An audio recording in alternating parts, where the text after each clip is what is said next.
Này phải cho lăng. Sao lắm. Cái tế đó lấy thông nó rồi. Có phải chỗ ta khi nó ló. Khi nó xuống gió trắng thì cho nó chạy. Phải chỗ nó ló này. Chỗ bộ của nó đó. Nó chỉ check key, chỉ cho phở chỉ lấy tàu đấy. Đâu khoan nó chính xác thôi đấy. Lại thông đến để share. Bé xà lăng như là đấy thông nữa. Tôi là auto đó chỉ lo hàng on nhà những bộ lối chân. Cái chuyện gì cả thì thiếu cái một tí. Cái gì chuyện cứ gì cả thì thiếu. Bây giờ khăn lon nếu ngay như tỏ là giờ khăn lon là bé khăn lon à. Chuyện nó là cái con hả? Bây giờ con nhà không như chân nó lỡ thế nào? Tôi chỉ muốn nhỉ, tôi chỉ tao ngay như rồi. Còn không gan nhá.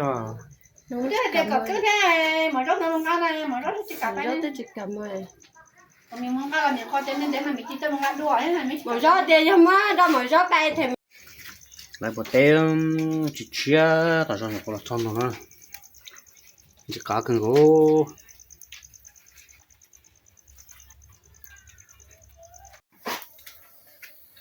Bông bầu đó, tôi xé. là xẻ hết. Để chủ nhân chủ sợ cho nó mà xẻ. Mẹ mất Các bánh nó nè.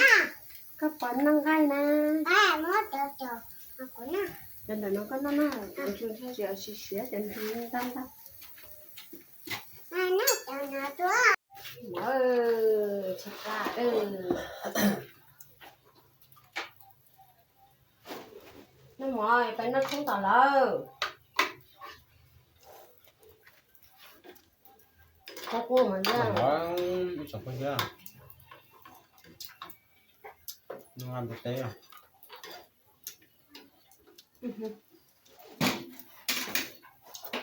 Quá mami.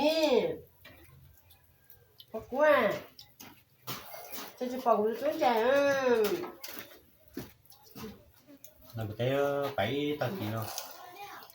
Bây giờ phải áo mỏng cho nó cháy à, chả nó mỏng nó cháy. Có lẽ gai là mỏng nó cháy. Cháy ba cơ.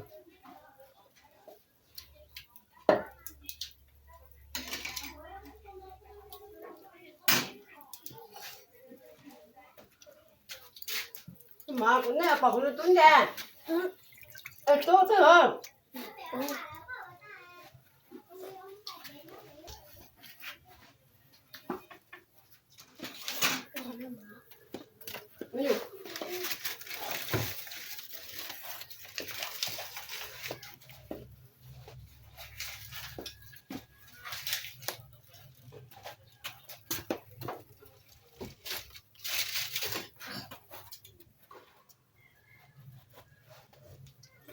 Nó không có gì đó mẹ.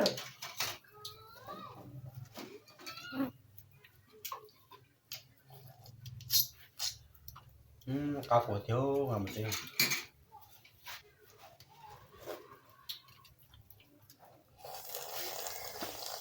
Mà lên.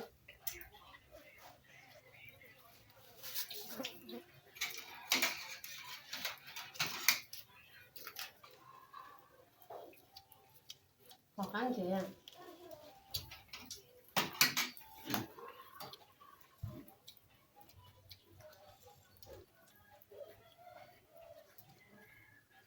Một xà lòng nữa.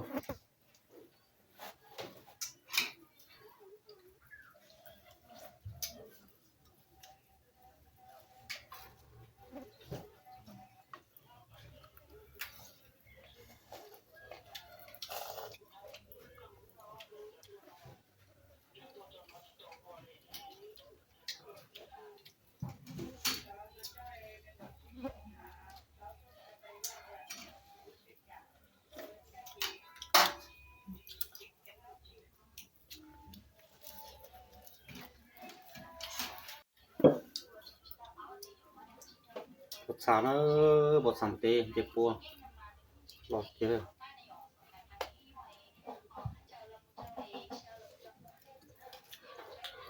ก็ มาแล้ว cá của thế trong tê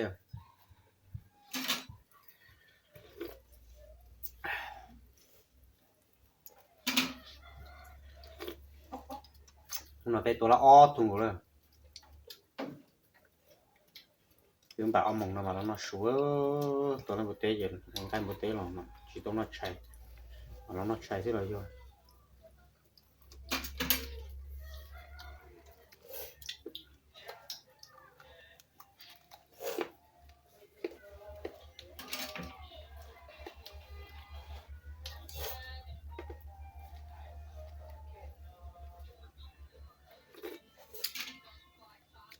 bột tê chỉ lo hẳn là ta tỏ cao mó rồi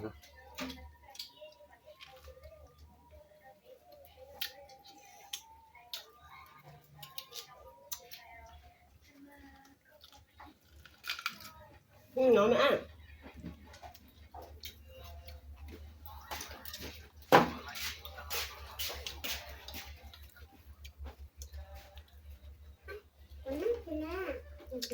sọt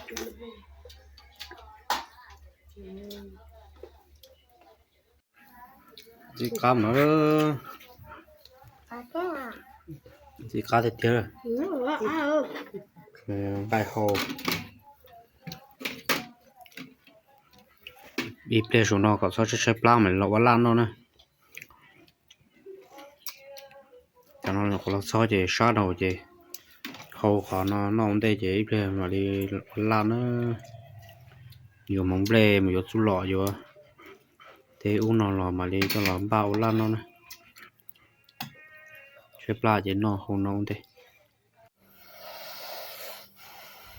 mong cái một tết ta thì yo phải sai là ổn năng khó nó ổn năng khó ở thêm nhiều yo nó một trắng bò thôi nè ô chúng mình chọn lo liền chứ cho nhỏ anh ấy là một trắng bò là ổn năng khó nè tôi xin giờ có ổn năng khó thì nên giờ chứ rồi đó cũng tôi hồi rồi giờ nó nhé tôi ổn năng khó bò nè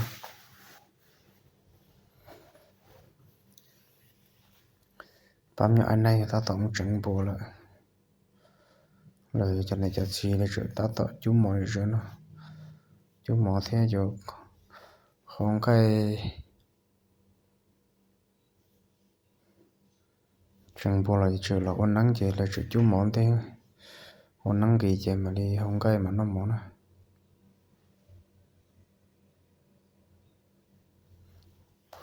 ba nè mà họ được thả chỉ lo gì cơ trong xe cần gọi đi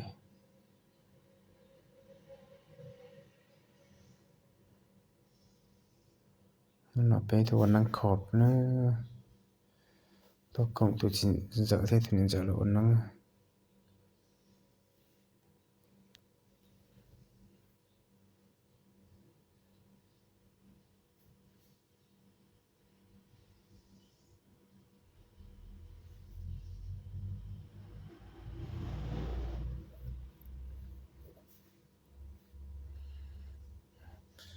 cái ta tóm mà chờ mò loại rồi nó chờ mò là chỉ lấy ta tới đi mò nhà tôi nhà không lửa cho chính năng chỉ số đi cho lối thì cho bao nhiêu anh này chờ một trận bùa lo mà lo nắng nó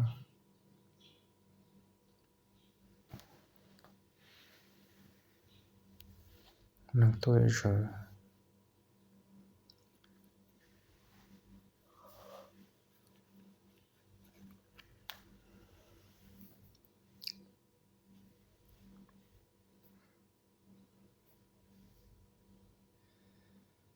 được tôi rồi nó là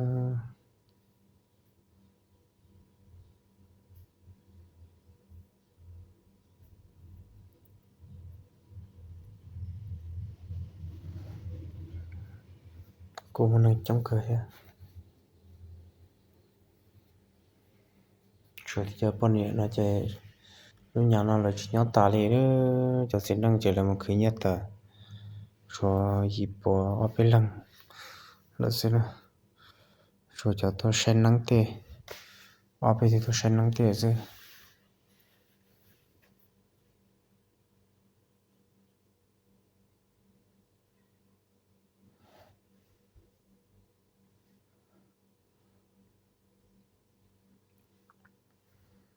thay nào rồi sẽ được tôi sai sẽ nó bài chụp chụp bên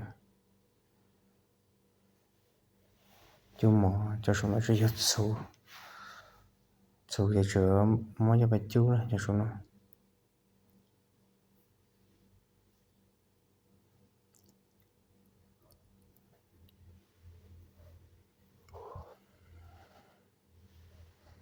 lúc nào bé tôi phải sai tôi phải cộng ổn năng hay mình chỉ sẽ chẳng bỏ lỡ lấy chả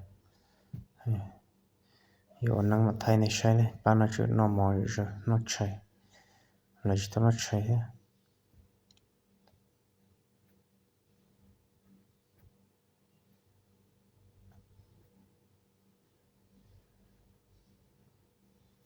cho nó trở lại mỏ nó trở lại mỏ chỉ ta tạo lọt tiền năng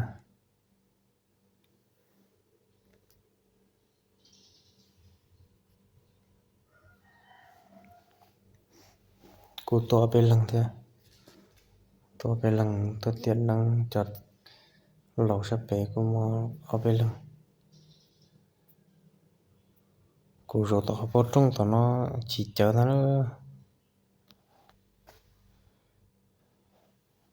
giờ chờ tiền năng tôi phải nè tao tập đi học chơi không biết